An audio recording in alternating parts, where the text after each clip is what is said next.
My self Anjana Chauhan और आपकी classes रहेंगी काव्या की क्लासेस पर। लास्ट टॉपिक की बात की जाए तो लास्ट टॉपिक आप लोगों ने और हमने जो पढ़ा था वो था बेटा कि SN1 और SN2 रिएक्शन, इस SN1 और SN2 रिएक्शन किस तरीके से फर्दर प्रोसीड करती है, वो सारी चीज समझी थी और समझाई गई थी कि SN1 रिएक्शन और SN2 रिएक्शन में क्या चेंजेस है, किस तरीके से रिएक्शन होगा, किस तरीके से रिएक्शन का मैकेनिज्म होगा, वो सब चीजें मैं आपको बता दी थी। अब फिलहाल जो आपको पढ़ना है वो पढ़ना रहेगा बेटा SN1 और SN2 के बीच में डिफरेंस, यानी कि डिफरेंस बिटवीन SN1 और SN2 रिएक्शन। क्लियर? तो टॉपिक स्टार्ट करते हैं हमारा इसका और आगे देखते रहिए। तो आज का हमारा टॉपिक है बेटा डिफरेंस बिटवीन SN1 और SN2 रिएक्शन। क्लियर? तो तरीके से टॉपिक को समझना, देखना, कुछ हार्ड नहीं है और बिल्कुल इजी टॉपिक है। ठीक है बेटा? टॉपिक है हमारा SN1 और SN2 के बीच में डिफरेंस, SN1 और यहाँ पे बेटा SN2, इन दोनों के बीच में क्या है डिफरेंस करना है कि सर SN1 रिएक्शन क्या है और SN2 रिएक्शन क्या है, दोनों के बीच में डिफरेंस करना है। कुछ छोटे छोटे पॉइंट है वो आपको समझने। अगर यहाँ से बात कीजिए SN1 रिएक्शन की तो SN1 रिएक्शन, तो बेटा यहाँ पे SN1 रिएक्शन का मतलब क्या है सर? S का मतलब सब्स्टिट्यूशन, N का मतलब न्यूक्लियोफिल और एक का मतलब क्या बेटा मोनोमोलिक्यूलर। क्या है बेटा? मोनोमोलिक्यूलर। तो ये क्या है बेटा आपके पास सर? इसको हम बोलते हैं मोनोमोलिक्यूलर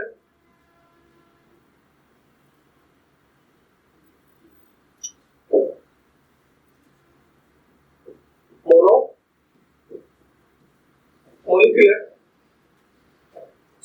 nucleophilic substitution reaction, nucleophilic substitution reaction,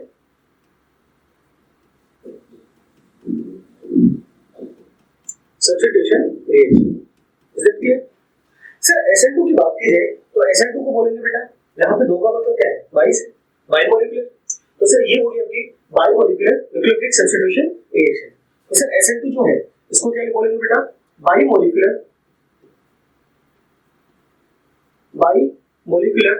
nucleophilic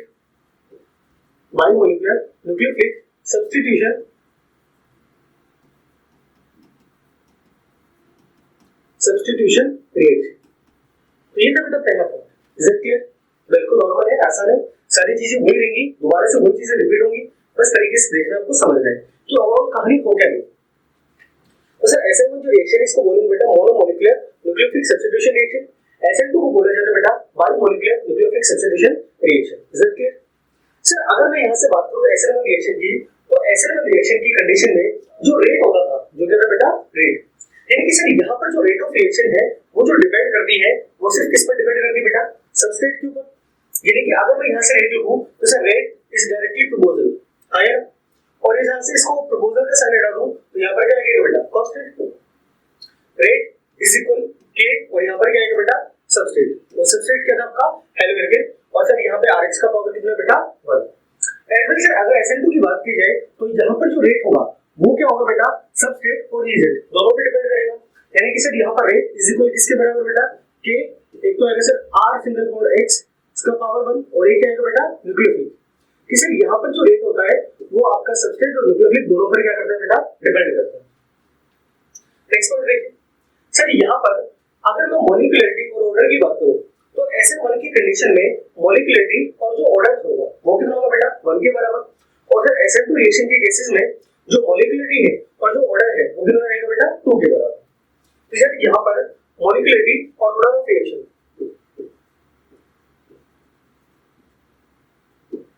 molecularity और order of reaction, order of reaction, molecularity और order of reaction is equal कितना बेटा? 1 के बराबर। सर SN2 के केस में बेटा मॉलिक्यूलरिटी और ऑर्डर ऑफ रिएक्शन कितना आएगा बेटा? 2 के बराबर।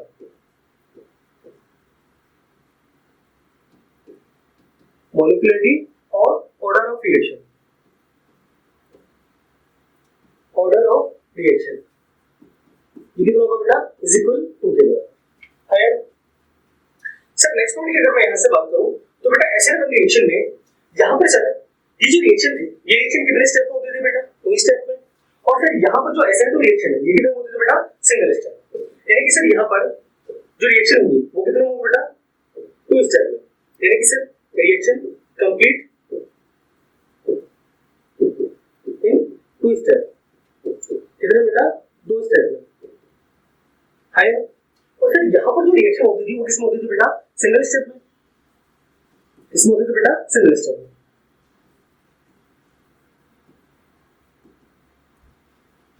In single step, single step, clear. Next point sir, यहाँ पर जो आपके पास आरडीएस था, रेट डिटरमाइन स्टेप, वो कौन सा था बेटा? पहला स्टेप। सर यहाँ पर अगर मैं बात करूं, जो फर्स्ट स्टेप था, दो स्टेप में रिएक्शन कंप्लीट हो रही है, और यहाँ पर क्या बेटा, जो फर्स्ट स्टेप है, कौन सा बेटा? फर्स्ट स्टेप है, वो क्या होता है आपका? वो होता है सर आरडीएस, क्या होता है बेटा? Rate determining step. और यहाँ पर जो सर सिंगल स्टेप है, ये क्या होता है बेटा? RDS, rate determining step. Is it clear? Next point की अगर बात की जाए सर, यहाँ पर जो आपके पास न्यूक्लियोफाइल आता है, क्या बेटा? न्यूक्लियोफाइल, यानी कि सर सीधे सीधे शब्दों में बोलूं तो यहाँ पर जो न्यूक्लियोफाइल होगा वो कैसा होता था बेटा? SN1 में वीक, और सर SN2 में जो न्यूक्लियोफाइल होता था वो कैसा होता था बेटा? स्ट्रॉन्ग। सर यहाँ पर अगर बात की जाए न्यूक्लियोफाइल की, तो यहाँ पर जो न्यूक्लियोफाइल होता है वो कैसा होता है बेटा? वीक होता है। सर यहाँ पर जो न्यूक्लियोफाइल यूज किया जाएगा वो कैसा होगा बेटा? स्ट्रॉन्ग। न्यूक्लियोफाइल कैसा होगा बेटा? स्ट्रॉन्ग, है ना? सर अगर यहाँ पर स्ट्रॉन्ग न्यूक्लियोफाइल यूज किया जाता है और यहाँ पर कैसा यूज किया जाता है बेटा? वीक। सर SN1 रिएक्शन में न्यूक्लियोफाइल वीक होगा बेटा, और SN2 में जो न्यूक्लियोफाइल होगा वो कैसा होगा बेटा? Strong. Is it clear? Sir SN1 की बात की जाए तो यहाँ पर जो यूज किया जाता है सॉल्वेंट के तौर पे, वो क्या होता है बेटा? पोलर प्रोटिक सॉल्वेंट, या फिर क्या होगा बेटा? Polar aprotic solvent. ये आपको समझना है। अगर SN1 की बात की जाए तो यहाँ पर जो सॉल्वेंट के तौर पे यूज होता है वो होता है बेटा आपका पोलर प्रोटिक सॉल्वेंट। क्या होता है बेटा? Polar protic solvent. तो सर ये होता है आपके पास, यहाँ पर यूज किया जाता है polar protic solvent, polar protic solvent, है। अब पोलर प्रोटिक सॉल्वेंट है, इसका मतलब क्या है कि सर यहाँ पर देने के लिए इसके पास अवेलेबल है क्या बेटा? प्रोटॉन। और प्रोटॉन का मतलब यहाँ पे सर क्या अवेलेबल है बेटा? H+I। इसका मतलब सर यहाँ पर पोलर प्रोटिक सॉल्वेंट के तौर पर जो यूज किया जाता है वो मे भी यूज हो सकता है बेटा H2, या फिर आप ऐसे देखिए, ये है आपके पास अल्कोहल CH3OH। अब देखो बेटा, अब यहाँ से अगर बात कीजिए H2 की, तो सर यहाँ पर ऑक्सीजन और हाइड्रोजन दोनों के बीच में इलेक्ट्रोनेगेटिव डिफरेंस है। इसका मतलब सर यहाँ पर ये जो हाइड्रोजन है H पॉजिटिव की फॉर्म में क्या हो जाएगा बेटा? बाहर हो जाएगा। लेकिन SN2 की बात की जाए तो यहाँ पर जो यूज किया जाता है वो क्या होता है बोला? Polar aprotic solvent, polar aprotic solvent, polar aprotic solvent. और पोलर एप्रोटिक सॉल्वेंट की बात की जाए तो पोलर एप्रोटिक सॉल्वेंट के तौर पे जो यूज किया जाता है वो क्या होता है बेटा? यहाँ पर यूज किया जाता है एसीटोन। क्या यूज किया जाता है बेटा? एसीटोन। और एसीटोन का मतलब, एसीटोन का मतलब होता है बेटा CH3C डबल बॉन्ड और सिंगल बॉन्ड CH3। तो सर यहाँ पर जो यूज किया जाता है एसीटोन वो होता है बेटा CH3C डबल बॉन्ड और सिंगल बॉन्ड CH3। या फिर बेटा इसके अलावा यूज किया जाता है यहाँ पर DMF, डाई मिथाइल फ्लोरामाइड। क्लियर बेटा? तो ये ओवरऑल जो डिफरेंस है देखो, 1 2 3 4 5 और 6 छह डिफरेंस यहाँ पे कंप्लीट हो चुके हैं। Is it clear? तो यहाँ पे 6 डिफरेंस है। अब आगे जो डिफरेंस है वो करवा देता हूँ, और उसके बाद बेटा इन सारे डिफरेंस को हम क्या करेंगे? एक बार रिपीट करेंगे। तो एक बार इसका स्क्रीनशॉट ले लीजिए, आगे मूव करते हैं। 1 2 3 4 5 और अब देखिए बेटा, अब मूव चल रहा है सर, हमारे पास डिफरेंस चल रहा है किसका बेटा? SN1 का, और किसका बेटा? SN2 का। एक तरफ लिखा था आपने SN1 और दूसरी तरफ क्या था बेटा आपके पास? SN2, है। अब यहाँ से अगर बात की जाए सर, जो SN1 रिएक्शन है, यहाँ पर अगर मैं बात करूँ रेट ऑफ रिएक्शन की, रेट ऑफ रिएक्शन की विद रिस्पेक्ट टू सबस्ट्रेट, कि सर सबस्ट्रेट के बेसिस के ऊपर अगर यहाँ पे रेट ऑफ रिएक्शन देखी जाए तो यहाँ पर रेट ऑफ रिएक्शन क्या होती है? अगर सबस्ट्रेट के बेसिस पे देखा जाए तो सर यहाँ पर जो रेट ऑफ रिएक्शन होती है वो क्या होती है बेटा? भाई सबसे ज्यादा रेट ऑफ रिएक्शन किसकी बेटा? 3 डिग्री की, उसके बाद 2 डिग्री, और लास्ट में किसकी बेटा? 1 डिग्री, है।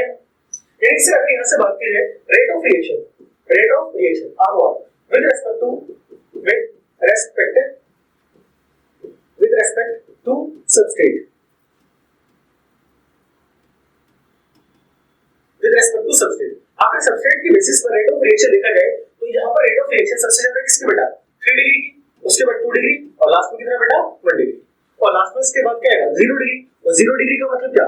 CH3 सिंगल बॉन्ड X, है।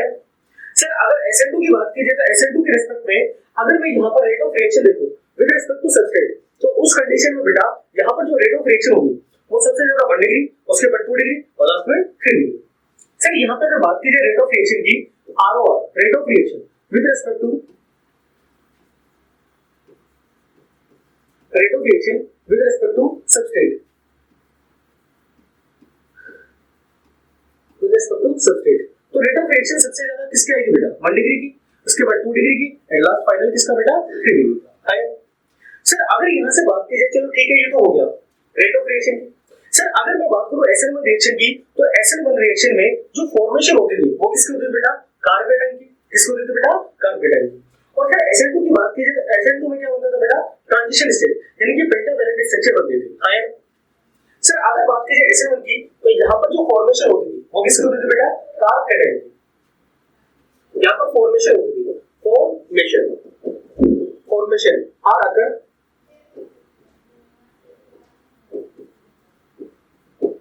कार्ब कैटायन, किसकी फॉर्मेशन होगी बेटा कार्ब कैटायन। आया और फिर यहाँ पर जो फॉर्मेशन होती थी SN2 में, जो फॉर्मेशन होता था वो फॉर्मेशन किसका होता था बेटा सर यहाँ पर फॉर्मेशन होती थी किसकी बेटा पेंटावैलेंट स्ट्रक्चर। किसका बेटा पेंटावैलेंट स्ट्रक्चर, जिसको हम क्या बोलते थे बेटा ट्रांजिशन स्टेट। आया सर अगर बात की जाए SN1 की, अगर मैं यहाँ से बात करूँ rate of reaction with respect to halogen, अगर हैलोजन के रिस्पेक्ट में रेट ऑफ रिएक्शन देखा जाए तो बेटा हैलोजन के रिस्पेक्ट में जो रेट ऑफ रिएक्शन होगा वो क्या होगा सर रेट ऑफ रिएक्शन ज्यादा वहां होगी जहां पे बॉन्ड लेंथ होगी बेटा ज्यादा। भाई अगर बॉन्ड लेंथ ज्यादा है तो इजी से वो बॉन्ड टूट जाएगा और आसानी से वहां से क्या करेगा बेटा मूव करेगा। आया यानी कि सर अगर यहाँ से बात की जाए किसकी बेटा SN1 रिएक्शन में, सर रेट ऑफ रिएक्शन किसकी बेटा rate of reaction ROR with respect to halogen, किसकी बेटा हैलोजन की। सर हैलोजन के रिस्पेक्ट में अगर रेट ऑफ रिएक्शन देखा जाए तो सबसे ज्यादा जो रेट ऑफ रिएक्शन होगी वो किसकी होगी बेटा आयोडीन की। किसकी बेटा R सिंगल बॉन्ड I। आया इसको बेटा R सिंगल बॉन्ड I। आया क्योंकि सर अगर बात की जाए आयोडीन की, तो आयोडीन का जो बॉन्ड लेंथ है वो बड़ा है, क्योंकि टॉप टू बॉटम जब जाओगे आप ऊपर से नीचे की तरफ तो बेटा जो साइज होता है वो साइज में क्या होता है बेटा इंक्रीमेंट। और सर अगर साइज में इंक्रीमेंट हो रहा है उस कंडीशन में बॉन्ड डिसोसिएशन एंथैल्पी क्या होती है बेटा डिक्रीज होती है। इसका मतलब सर सबसे ज्यादा जो रेट ऑफ रिएक्शन वो किसकी बेटा आयोडीन की, आयोडीन के बाद किसकी सर ब्रोमीन की, ब्रोमीन के बाद chlorine and last final one is fluorine. है सेम तरीके से SN2 की अगर बात की जाए तो SN2 में भी बेटा जो रेट ऑफ रिएक्शन रहेगी विद रिस्पेक्ट टू हैलोजन वो सिमिलर रहेगी, क्योंकि सर यहाँ पे अगर बात कीजिए हैलोजन की तो हैलोजन तो बेटा फिक्स है क्योंकि वो ग्रुप नंबर 17 का एलिमेंट है। और भाई अगर हैलोजन की बात की जाए तो पूरी पीरियोडिक टेबल में जो हैलोजन है वो फ्लोरीन क्लोरीन ब्रोमीन आयोडीन रेस्टेटाइन ही अवेलेबल है, इसके अलावा कोई है ही नहीं। और ये आप सभी को पता है कि टॉप टू बॉटम जाओगे तो उस कंडीशन में सर साइज वेरी करेगा, और साइज वेरी करेगा तो कंडीशन क्या रहेगी कि सर साइज जो होगा वो इंक्रीज होगा, क्योंकि सर वहां पे नंबर ऑफ शेल क्या होते हैं बेटा इंक्रीज। तो सर यहाँ पे भी जो रेट ऑफ रिएक्शन होगी क्या बेटा rate of reaction ROR with respect to halogen. अगर रेट ऑफ रिएक्शन की बात की जाए तो हैलोजन के रिस्पेक्ट में जो रेट ऑफ रिएक्शन रहेगा वो क्या रहेगा बेटा सबसे ज्यादा आयोडीन का, उसके बाद किसका बेटा ब्रोमीन, देन बेटा chlorine and last final one is ion chlorine. Is it clear? Ion तो ये अब सर अगर यहां से बात की जाए तो नेक्स्ट और लास्ट पॉइंट सर अगर यहां से अगले पॉइंट की बात की जाए तो अगले पॉइंट का क्या मतलब सर अगले पॉइंट में कैसे समझिए, अगर हमारे पास ऑप्टिकल एक्टिव कंपाउंड होता है, क्या होता है बेटा ऑप्टिकल एक्टिव कंपाउंड, तो उस कंडीशन में क्या होता है कि सर या तो हमारे पास रेसिडिव मिक्सचर बनेगा और या फिर क्या बनेगा बेटा रिटेंशन कंपाउंड। देखिए ध्यान से सुनना समझना सर अगर बात की जाए SN1 रिएक्शन की, तो SN1 रिएक्शन की कंडीशन में जो फॉर्मेशन होती थी वो किसकी बेटा रेसिडिव मिक्सचर, और रेसिडिव मिक्सचर जो बनता है वो किससे बेटा एक तो रिटेंशन कंपाउंड और दूसरे क्या होता है बेटा इन्वर्जन कंपाउंड। आया नेक्स्ट पॉइंट देख लेते हैं, अगला पॉइंट देखिए ठीक है बेटा, इसका स्क्रीनशॉट ले लीजिए, आगे मूव करते हैं 1 2 3 4 5 4 देखिए बेटा नेक्स्ट मूव करते हैं। सर अगर यहां से बात की जाए किसकी बेटा, सर अगर मैं यहां से बात करूं सेम हमारे पास वही इस तरफ लिख दो SN1 बेटा, यहां पर क्या आएगा SN2 रिएक्शन, भाई डिफरेंस तो दोनों के बीच में ही आया। अगर सर हमारे पास क्या बेटा ऑप्टिकल एक्टिव कंपाउंड है, क्या बेटा ऑप्टिकल एक्टिव कंपाउंड, क्या है बेटा optical active compound, optical active compound, optical active compound, optical active compound है तो उस कंडीशन में SN1 में जो फॉर्मेशन होती थी उसकी किसकी होती थी बेटा racemic mixture. If optical active compounds then racemic mixture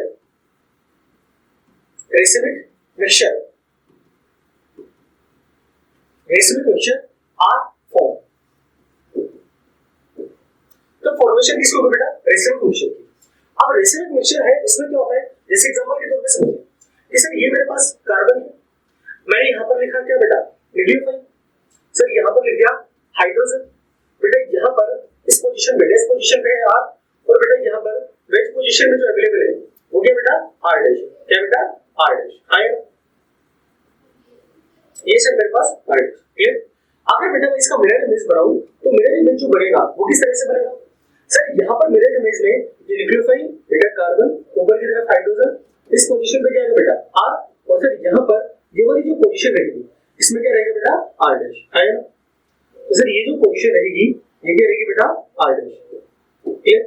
अब सर जो रेसिप्रोकल मिक्सचर होता है उसमें क्या होता है बेटा रिटेंशन और इन्वर्जन दोनों कंपाउंड की फॉर्मेशन होती है, तो सर ये जो हमारा कंपाउंड है ये कैसे बेटा रिटेंशन, तो ये कैसे बेटा इन्वर्जन आया, इसका मतलब एक तो होगा सर आपके पास प्लस और एक होगा बेटा माइनस, दूसरे शब्दों में बोलूं तो एक तो रहेगा बेटा डी और एक रहेगा बेटा एल आया, इस तरीके से तो एक रहेगा आपके पास इन्वर्जन कंपाउंड और दूसरा कैसे रहेगा बेटा retention compound, is that clear. Sir अगर SN2 कंपाउंड SN2 रिएक्शन है तो उस कंडीशन में जो ऑप्टिकल एक्टिव कंपाउंड है वो किसकी फॉर्मेशन करेगा बेटा इन्वर्जन की, किसकी करेगा बेटा इन्वर्जन, चलो लिख देता हूं रिटेंशन और ये क्या बेटा इन्वर्जन, इन्वर्जन। सर अगर यहां से अगर बात की जाए if we have optical active compound, optical active compound, optical active compound,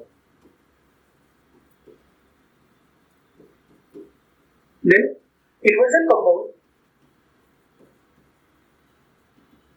inversion compound are formed, तो फॉर्मेशन होगी किसकी बेटा inversion compound, is that clear. Sir inversion compound की अगर बात की जाए तो वो किस तरीके से बेटा ये भाई अगर यहाँ से बात की जाए तो ये जो फॉर्मेशन ये क्या है बेटा इन्वर्जन कंपाउंड है आएगा, तो सर न्यूक्लियोफाइल ये कार्बन बेटा ऊपर की तरफ हाइड्रोजन, यहाँ पर क्या आएगा बेटा आर, और सर ये जो पोजीशन है यहाँ पर क्या आएगा बेटा आपके पास आर डैश, ये क्या होगा बेटा आर डैश आएगा, तो ये है बेटा आर डैश, तो ये होगा आपके पास इन्वर्जन, इन्वर्जन कंपाउंड,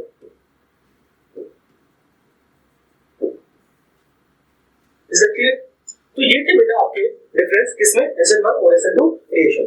एक छोटा सा पॉइंट है वो बता देता हूं कि सर अगर मैं ग्राफ के हिसाब से समझूं इन चीजों को, अगर मैं ग्राफिकल मेथड से देखूं तो सर ये रिएक्शन किस तरीके से होगी बस वो समझ रहा हूं हल्का सा, ठीक है बेटा देखिए वो भी समझा देता हूं तरीके से सुन लो समझ लो कि सर अगर मेरे पास क्या है बेटा, सर अगर मेरे पास ग्राफिकल रिप्रेजेंटेशन करना है ठीक है, तो वो समझिए कि सर अगर SN1 में और SN2 में क्या फर्क है, देखो बेटा अगर SN1 की बात की जाए तो सर ये जो SN1 रिएक्शन है और ये क्या थी बेटा SN2 आया, सर SN1 और SN2 अगर दोनों की कंपैरिजन की जाए तो दोनों में कहानी क्या इन्वॉल्व होती है, दोनों में सर इन्वॉल्वमेंट सिर्फ इतना है कि सर जो SN1 है वो 2 स्टेप में कंप्लीट होती है और SN2 कितने में सर सिंगल स्टेप में आया ना। अब देखो बेटा एक बार ध्यान से सुन ले, सर ये जो SN1 है ये कितने होती थी बेटा 2 स्टेप में होती थी, 2 स्टेप आया, और अगर मैं बात करूं SN2 की तो ये किसमें होती थी बेटा सिंगल स्टेप, किसमें होती थी बेटा सिंगल स्टेप आया। अब चीजों को समझना ध्यान से सुनो समझिए, सर अगर मैं यहां से एक ग्राफ बनाऊं, क्या बनाऊं बेटा ग्राफ, और वो ग्राफ बनाया जाए कहां पर सर एक्टिवेशन एनर्जी और रिएक्शन प्रोग्रेस के ऊपर, क्लियर। सर यहां से अगर बात कीजिए तो ग्राफ बनाया जाएगा ये हो गया हमारे पास x एक्सिस, ये क्या बेटा x axis and this one is y axis, एक x है और दूसरा क्या बेटा y एक्सिस। सर ये मैंने ग्राफ बनाया एक्टिवेशन एनर्जी और यहां पर क्या बेटा रिएक्शन प्रोग्रेस, रिएक्शन प्रोग्रेस। तो बेटा ऐसा में रिएक्शन में क्या होता था सर ये जो रिएक्शन थी ये 2 स्टेप में कंप्लीट हो रही है, इसका मतलब सर यहाँ पे ये रिएक्शन चलो मैं मान लेता हूँ इस पोजीशन में,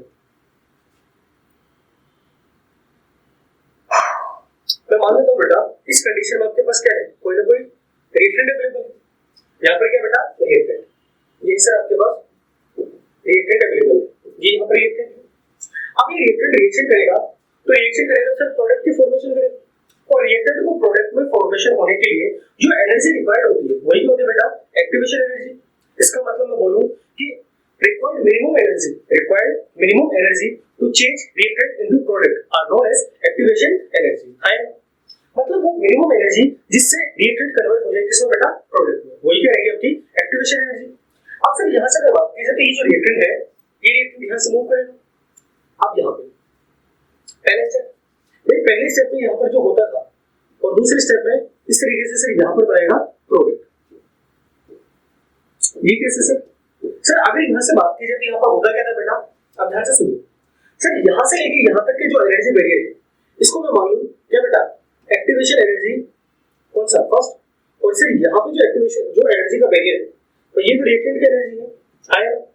अब यहाँ से लेके यहाँ तक की जो एनर्जी है वो एक्टिवेशन एनर्जी फर्स्ट हो गई, और यहाँ से लेके यहाँ तक की जो है वो क्या होगी बेटा, एक्टिवेशन एनर्जी सेकंड आया।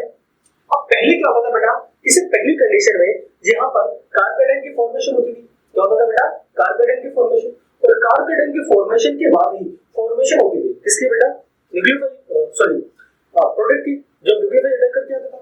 तो सर यहाँ पर क्या हो रहा बेटा, कार्बेटाइन का फॉर्मेशन हो रहा है, यहाँ पे क्या हो रहा बेटा, कार्बेटाइन का फॉर्मेशन आया, और यहाँ पर क्या हो रहा है सर, न्यूक्लियोफाइल क्या कर रहा बेटा, अटैक कर रहे हैं, और न्यूक्लियोफाइल अटैक करता था तभी तो लास्ट में फॉर्मेशन होती थी किसकी बेटा, प्रोडक्ट की। तो इस तरीके से सर ये रिएक्शन क्या होती थी, दो स्टेप में होती थी। सर अगर मैं SN2 की बात करूं तो SN2 रिएक्शन होती है कितने में बेटा, सिंगल स्टेप में। सर ये मेरे पास x एक्सिस है और फिर नीचे की तरफ जो अवेलेबल है वो क्या बेटा, y एक्सिस है। सर यहाँ पर हमारे पास क्या बेटा, एक्टिवेशन एनर्जी। सर यहाँ पर ये ले लिया क्या बेटा, रिएक्शन प्रोग्रेस हायर। अब यहाँ पर क्या बेटा आपके पास रिएक्टेंट, और ये जो रिएक्टेंट है ये रिएक्टेंट कन्वर्ट हो रहा है किसमें बेटा, प्रोडक्ट में, इसमें जाएगा बेटा प्रोडक्ट। सर यहाँ पर फॉर्मेशन होगी किसकी बेटा, प्रोडक्ट की। अब यहाँ पर जो बंदा था वो क्या बनते थे बेटा, पेंटावैलेंट स्ट्रक्चर आया। भाई ये जो पॉइंट था इस पॉइंट में क्या बनते थे, पेंटावैलेंट स्ट्रक्चर बनती थी आया इस तरीके से।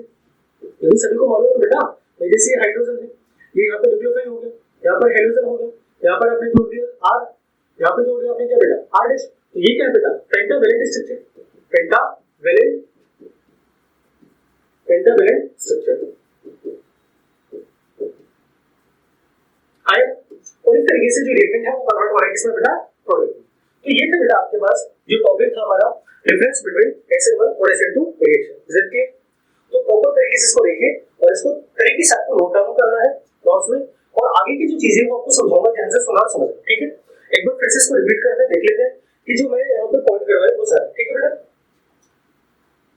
देखो ये सर हमारे पास SN1 और SN2 रिएक्शन में डिफरेंस है। पहला डिफरेंस ये है कि सर SN1 रिएक्शन को बोला जाता है monomolecular nucleophilic substitution chemical reaction. Sir SN2 को बोला जाएगा बाइमोलिकुलर न्यूक्लियोफिलिक सब्स्टिट्यूशन रिएक्शन। सर यहाँ पर अगर रेट की बात की जाए तो जो रेट है वो सिर्फ डिपेंड करती है किस पर बेटा, सबस्ट्रेट के ऊपर। तो सर यहाँ पर रेट लिखूं तो rate is equal to K, RS का पावर कितना बेटा, 1 आया ना। सर अगर मैं SN2 की बात करूं तो SN2 में जो रेट होता है वो सबस्ट्रेट और न्यूक्लियोफाइल दोनों पे डिपेंड करता है। यानी कि सर यहाँ पर rate is equal to K, जो आपका सबस्ट्रेट है R सिंगल मोड X, इसका पावर 1 और न्यूक्लियोफाइल का पावर कितना बेटा, 1। सर यहाँ पर मोलिकुलरिटी और ऑर्डर ऑफ रिएक्शन कितना होता है बेटा, 1। मोलिकुलरिटी का मतलब होता है number of molecule are participate in chemical reaction, number of mole कि भाई कितने मोल पार्टिसिपेट कर रहे हैं। Is it clear? सर यहाँ पर जो ऑर्डर है, ऑर्डर तो हमेशा बेटा सभी को पता है कि एक्सपेरिमेंटली निकलता है, और मोलिकुलरिटी कैसे निकलती है, थ्योरेटिकल। और ये सभी को पता है कि मोलिकुलरिटी 1 से लेकर 3 के बीच में होती है, इससे ज्यादा मोलिकुलरिटी पॉसिबल नहीं। तो यहाँ से अगर मैं बात करूं तो बेटा यहाँ पर मोलिकुलरिटी और ऑर्डर ऑफ रिएक्शन कितना आएगा बेटा, 1 के बराबर। सर अगर मैं बात करूं SN2 की तो SN2 में मोलिकुलरिटी और ऑर्डर ऑफ रिएक्शन कितना आता है बेटा, 2। सर SN1 रिएक्शन की बात की जाए तो ये रिएक्शन है ये कितने स्टेप में कंप्लीट होगी बेटा, 2 स्टेप में। सर अगर SN2 की बात की तो किस स्टेप होगी, कंप्लीट होगी बेटा, सिंगल स्टेप। यहाँ पर जो सिंगल स्टेप है वही काम करता है किसका बेटा, RDS का, रेट डिटरमाइनिंग स्टेप का।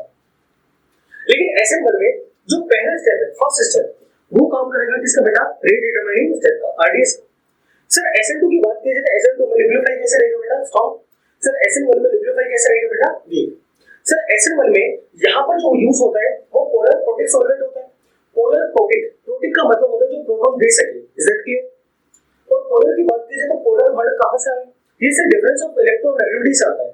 जहां पर जिन मॉलिक्यूल के बीच में डिफरेंस ऑफ इलेक्ट्रोनेगेटिविटी अवेलेबल है वहां पर क्या होता है बेटा, पोलैरिटी जनरेट होती है। तो सर यहाँ पर एग्जांपल के तौर पर बेटा H2CH3OH। आगे बेटा सर अगर मैं यहाँ से बात करूं SN2 की तो SN2 में क्या होता है बेटा, पोलर एरोटिक सॉल्वेंट यूज किया जाता है, for example DMF। Is it clear?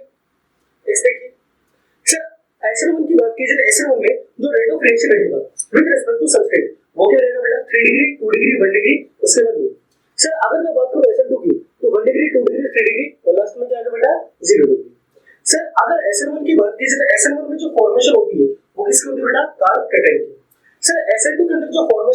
किसको होती है बेटा, पेंटावैलेंट स्ट्रक्चर की। सर SN1 की बात की जाए तो यहाँ पर जो रेट ऑफ रिएक्शन रहेगा विद रिस्पेक्ट टू हाइड्रोजन, तो भाई सबसे ज्यादा रेट ऑफ रिएक्शन आयोडीन का, देन ब्रोमीन, क्लोरीन, लास्ट में फ्लोरीन। एज वेल SN2 की बात की जाए तो बेटा iodine, bromine, chlorine, fluorine. Sir next देखिए, सर अगर SN1 रिएक्शन है तो उस कंडीशन में अगर आप ऑप्टिकल एक्टिव कंपाउंड यूज करते हो तो उस कंडीशन में रेसिमिक मिक्सचर की फॉर्मेशन होती है। अब रेसिमिक मिक्सचर क्या होता है, इसमें रिटेंशन और इन्वर्जन दोनों कंपाउंड अवेलेबल होते हैं।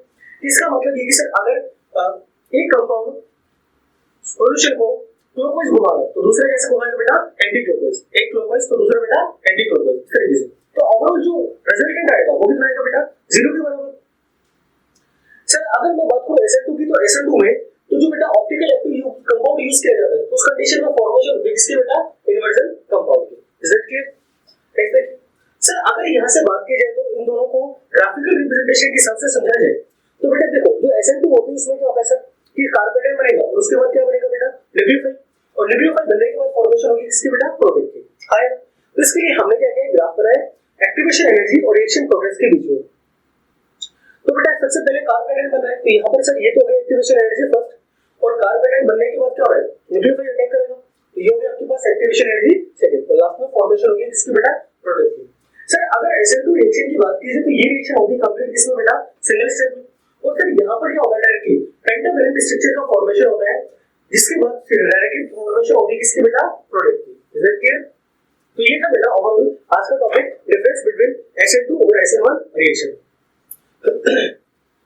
तो बेटा SN1 और SN2 में जितने भी डिफरेंस थे वो सारे कंप्लीट करा दिए। अब आपका जो नेक्स्ट टॉपिक रहेगा कल का उसमें क्या रहेगा कि सर ये कैसे आइडेंटिफाई किया जाए कि सामने वाली रिएक्शन SN1 रिएक्शन रहेगी या फिर बेटा SN2 रिएक्शन। क्लियर? तो उस चीज के लिए हम मिलते हैं नेक्स्ट वीडियो में, और तब तक पढ़ते रहिए, मेहनत करते रहिए। मिलते हैं नेक्स्ट वीडियो में। All the very best, thank you.